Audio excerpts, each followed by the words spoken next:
Truman Burbank is a man whose existence is both the greatest technical achievement and the most massive psychological crime of modern times. He lives in Sea Haven, a town that looks like a living postcard of the 1950s American dream. Everything here is sterile, predictable, and frighteningly ideal. Every morning, Truman begins with a flawless smile for his neighbors and his famous catchphrase, "In case I don't see ya, good afternoon, good evening, and good night." To Truman, it is just politeness, but to the rest of the world, it is the intro to the most popular reality show in history, broadcast 24/7 without commercial breaks, because everything inside the show is the commercial. Truman is the only person in this world who does not suspect that he lives inside a giant dome, visible from space. Every step he takes is recorded by 5,000 hidden cameras, and every person in his circle, from his beloved wife Merle to his best friend Marlon, is a hired actor receiving instructions through a hidden earpiece. The creator of this universe, the demiurge director Christof, controls not only the weather under the dome but the very fate of Truman, believing he is gifting the hero a real life, protected from the vices and pain of the real world. The destruction of this false reality begins with a ridiculous error. Right from the clear sky, where there should be nothing but the sun, a massive lighting fixture labeled Sirius falls. This event becomes the first crack in Truman's psychological defense. Although the radio immediately explains the incident as a fallen airplane part, a seed of doubt settles in the hero's mind.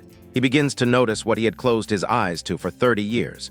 Strange interference in the radio coordinating his movements, and the cyclical behavior of passers-by who repeat the same routes with clockwork precision. The most painful moment of the past's destruction is Truman's encounter with a beggar in whom he recognizes his father. His father died at sea in front of young Truman, a scene planned by Christof to instill aquaphobia in the hero. This artificially planted fear of water became a mental chain holding Truman on the island of Sea Haven. When extras quickly lead the father away, Truman realizes that his memory and his grief are being manipulated. He begins to understand that his home is a film set, and his life is a script in which he is assigned the role of an eternal child in a golden cage. His relationship with his wife Merle turns into a waking nightmare. Truman notices that in moments of their most sincere conversations, as it seemed to him, Merle suddenly begins to unnaturally advertise household goods, looking past him. This is the ultimate manifestation of the destruction of personality. Even the closest person is a sales agent, and intimate life is merely a backdrop for product placement. Truman remembers Sylvia, the only girl who once tried to tell him the truth before she was permanently written out of the show. Her gaze, full of sympathy and pain, becomes for him the only proof that somewhere beyond this cardboard horizon, a real, unpredictable life exists. Truman's attempts to break beyond the boundaries of his familiar routine are met with total resistance from the scenery. When he tries to buy a plane ticket to Fiji, flights suddenly become unavailable. The bus he boards breaks down at that very second. The world around Truman literally rebels against his will, turning from a cozy refuge into an aggressive prison. Christof, from his control center in the moon, watches the revolt of his creation, unaware that the destruction of the slave within Truman is already complete. Now before him is a man who is no longer afraid to destroy this paradise for the chance to taste true freedom. Realizing that every movement of his is being watched, he begins to act unpredictably, turning his life into chaos for the directors. He no longer trusts familiar routes. He suddenly bursts into office building elevators, discovering technical rooms and actors having lunch behind them, or arranges aimless trips in circles, forcing all the extras of Sea Haven to work to exhaustion. The destruction of his social role reaches its climax in his relationship with Merle. Truman understands that her maternal care and family comfort are just a well-paid contract. In one of the most eerie scenes, he provokes her into sincerity, but hits another commercial break. Merle, shaking with fear, continues to advertise Coco, addressing an invisible viewer. For Truman, this is the final break. He realizes he is living not with a wife, but with a living billboard. Christof, seeing that psychological control is slipping away, decides to apply an emotional anchor. He brings back the resurrected father to the show, staging a touching meeting on a foggy bridge. The whole world freezes at the screens, absorbing this surrogate of happiness. But for Truman, this moment becomes the ultimate manifestation of falsehood. He sees how his best friend Marlon utters words of comfort dictated to him by Christof through an earpiece. This is the pure destruction of friendship. Truman understands that even his friend's most secret confessions are a script written by a man on the moon. This scene, intended to pacify the hero, actually gives him the final push to escape. He realizes that the only way to save his personality is to disappear from the frame forever. Preparing to escape becomes for Truman an act of supreme self-discovery. He begins to deceive the system using its own tools, pretending to sleep by creating a dummy under the blankets and playing a recording of snoring to fool the audio sensors. During this time, he overcomes his deepest, artificially nurtured fear, the fear of open water. The destruction of the phobia occurs in the darkness when no one is watching. Truman sets out to sea on the sailboat Santa Maria, symbolically departing in search of a new world. When Christof discovers the disappearance of the company's main asset, he orders the sun to be turned on in the middle of the night for the first time in 30 years and enlists all the town residents in a massive manhunt. Seahaven instantly transforms from a cozy town into a zone of total search, exposing its true nature, a maximum security prison. The climax of this part is Truman's battle with the elements and his creator. Christof, losing self-control, orders a storm of unprecedented power.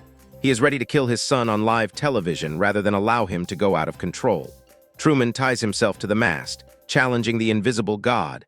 "You're gonna have to kill me." This is a moment of absolute liberation. Truman's personality no longer depends on the opinions of the audience or the will of the director. When the storm subsides and the boat pierces the painted horizon with its bow, a physical destruction of the scenery occurs. Truman finds the edge of the world, the painted wall of the dome. He realizes that all this time his infinite ocean was just a shallow pool, and his life, a neatly packaged product. The final act of the illusory world's destruction begins the moment the sailboat Santa Maria pierces the painted sky with its bow. For Truman, this is not just a physical obstacle. It is the collapse of his entire coordinate system. He leaves the boat and walks on water, along a narrow technical ledge along the inner wall of the dome. This biblical reference emphasizes his rebirth. He is no longer a victim of circumstances. He is a man who has found solid ground where others saw an abyss. Reaching the door marked exit, Truman freezes. This is a moment of ultimate existential choice.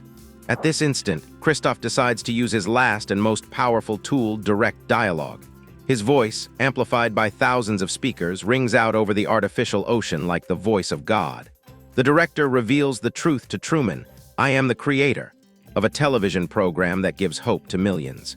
Christof attempts a final act of gaslighting, convincing Truman that the real world is a place of lies, pain, and disappointment, while Seahaven was created as the ideal refuge. He appeals to Truman's fear of the unknown, trying to convince him that outside the dome he will be nobody, while here he is the center of the universe. The destruction of personality here could have ended in complete submission if Truman had yielded to the temptation of security.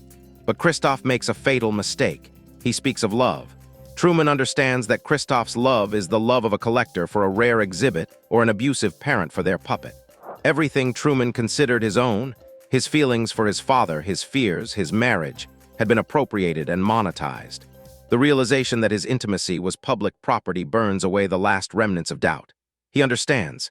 It is better to be unhappy in reality than happy according to a script. The finale is a triumph of individuality over the media machine. Truman turns to the cameras, broadcasting his face to the world, and with flawless irony delivers his parting line, closing the show forever. "In case I don't see ya, good afternoon, good evening, and good night." His final bow is not gratitude to the audience, but an act of liberation. He steps into the darkness of the exit, leaving Christof alone with his fading monitors. However, the most terrifying part of the destruction is shown not in the dome, but in the living rooms of the viewers.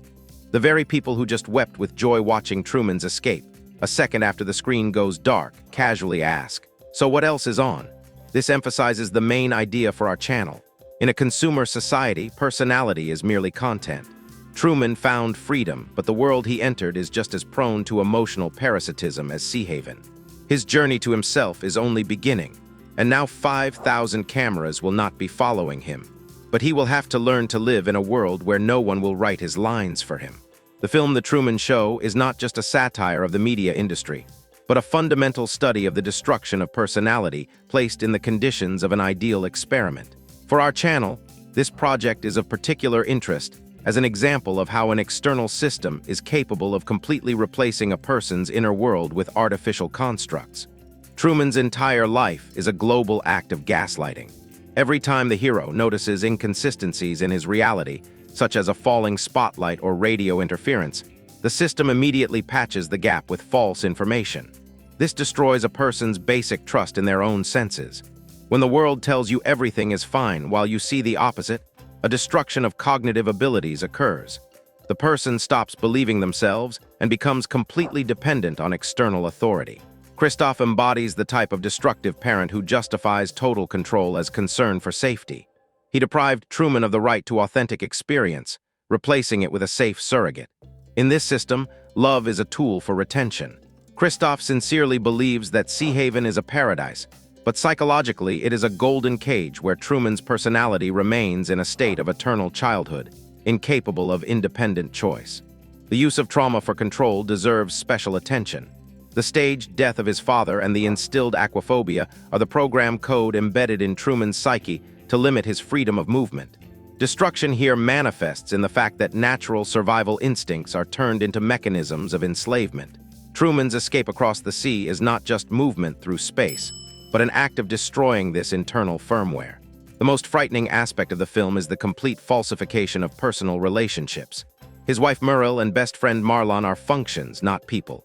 When Marlon speaks words of loyalty, receiving them through an earpiece, we see the death of sincerity. Truman is surrounded by mirrors that reflect only what the director wants to see, depriving him of the opportunity to know himself through an authentic reflection in the eyes of another. Birth through destruction. Film's finale proves, to find the true self, one must destroy the world that suppresses it. Truman's exit into the darkness is a metaphor for being born into a reality where there is no script. His final bow is a symbolic breach of contract with a consumer society that saw him only as a commodity. For story arc cinema, this story is a manifesto that free will is more valuable than the most comfortable slavery, and the destruction of illusions is the only path to authentic existence. With this, our breakdown of the Truman Show is complete. We have seen how the most expensive cage in the world breaks when a human being awakens inside it. Like the video, subscribe, and tell us in the comments. What do you think Truman did first when he found himself on a real street? Was he ever able to trust people again after what was done to him? Thank you for watching. Do not let anyone turn your life into a stage set. See you in the next episode.